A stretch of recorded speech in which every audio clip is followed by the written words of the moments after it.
In the moments after the fiscal cliff deal passed late last night, many expected the House to take up a bill already passed in the Senate providing $60 billion for victims of Superstorm Sandy. But the bill was not brought up for a vote by Speaker John Boehner, incensing congressmen from the affected states, with even New York Republican Peter King saying voters in his home state had been stabbed in the back and shouldn't donate to Republican politicians. This afternoon, Speaker Boehner met with congressmen from the affected states, and immediately after that meeting, we sat down with one of them, Republican Michael Grimm, who represents Staten Island.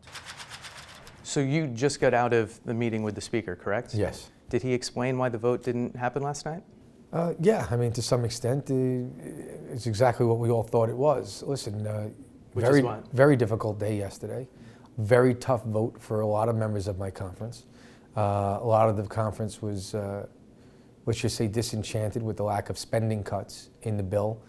And then to go right after that at 11-something at night, which is, that proverbial having those midnight votes is something the Speaker said he wouldn't do. And to tell people after taking what they consider to be a very, very difficult vote and ask them to vote for $60 billion worth of spending that is not offset is a very difficult thing to do, and he had to make a leadership call. Now, granted, I want to be clear, I disagreed with his call. I think you called it indefensible. I would not have made that call. I think it was the wrong judgment call to make, but it was his call to make. Do I like waiting 13 more days? No, but I stayed behind after we left the conference room while everyone else went off to a press conference. And I needed to shake his hand and look him in the eye and just say, Speaker, do I have your word and your commitment? And he said, absolutely. I'll be there and I'll make sure you guys, I'll do all I can to make sure you get the money. It's up to me now and my team to, New York and New Jersey to make sure we have the votes. Chris Christie in his press conference today was asked if he should lose his speakership over that call. And he said, I'm not in the House of Representatives, I don't get a vote. But you do get a vote. Does the Speaker still have your support? He does, because, again, for me, knowing that he would have liked to have done it sooner. If the fiscal cliff votes didn't come, if let's just say the Senate wasn't able to act, I think the vote would have went on without a shadow of a doubt. So I don't think his intentions were ever in jeopardy with me. I think the politics of it ruled the day that he made him delay his vote. Delaying the vote is a lot different than saying it's not going to happen and I don't support New York. That would be a different story, and I probably couldn't support a Speaker that doesn't support the state of New York or my constituents. I couldn't. I tell you, not probably, I couldn't. But that's not the case. Bottom line, it sounds like you walked out of this meeting with the Speaker supporting him again.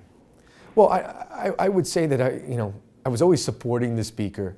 Was I very angry, very disappointed? Did I feel like I had the rug pulled out from under me? Yes, absolutely I did. It is what it is. Sometimes leadership does that, and I get that. And being in the Marine Corps, I'll tell you, it happens. But he made it right.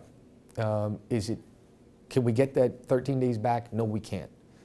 My job now is to move forward and make sure that I get as much money for New York and New Jersey as quickly as I possibly can. The first legislative day on the calendar is as quick as anyone can do it, and I'm going to hold the Speaker to that. But again, I stayed back afterwards to shake his hand, and I feel very confident in the Speaker's word that he gave me personally, and I have absolutely no reason to doubt it. And I'm going to be honest. Listen, when the Speaker's wrong, I say he's wrong.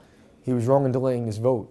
But I don't ever believe his heart was in the wrong place or that he ever intended not to bring the vote. I think the circumstances being what they were in the political environment he was in, he had to make the call that was right for him and his conference, even if I disagree with it, which I do.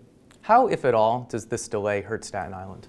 Well, it really affects the small business owners the most, those that are literally worried about closing their doors any day. The other thing is it's extremely important to Staten Islanders is getting New York City up and running again. Whether it's the one train down at Whitehall Station or whatever it may be. The city of New York is handcuffed right now. The mayor can't enter into any contracts until that money is there. I mean, what contractor is going to say, oh, I'll sign up for this $2 billion construction over the next 4 years in the hopes that Congress will pass this supplemental? It doesn't work that way. All right. Thank you so much for your time on a busy day. All right. Thank you. Thanks.